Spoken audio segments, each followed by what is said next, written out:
You've most definitely heard about the constraint-led approach, but you may not know exactly what it is.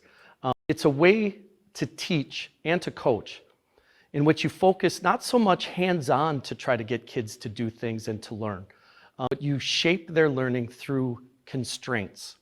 And a constraint is simply a limit or a guide rail to help kids learn. So there are different ways that you can constrain. There's three real big constraints. There's a performance constraint, who is actually doing it, the different size of kids, how their quickness is, and their skill level at that point.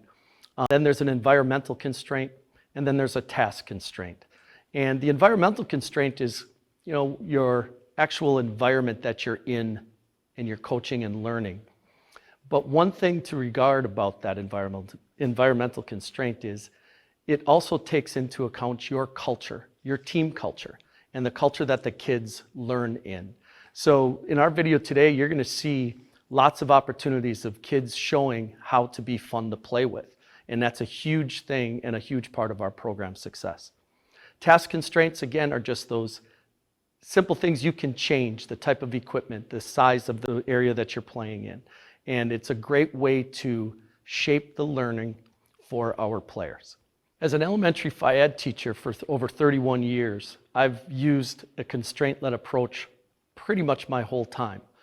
As a Phy-Ed teacher, you learn how to use different constraints to get kids to move in different areas and to use different pieces of equipment. And CLA fits with my goal as a coach, which is to be a positive influencer who makes myself redundant by allowing our athletes to make great, effective decisions. They commit to those decisions with intent, and then they're able to self-reflect and evaluate and be able to adapt and adjust in just about any situation.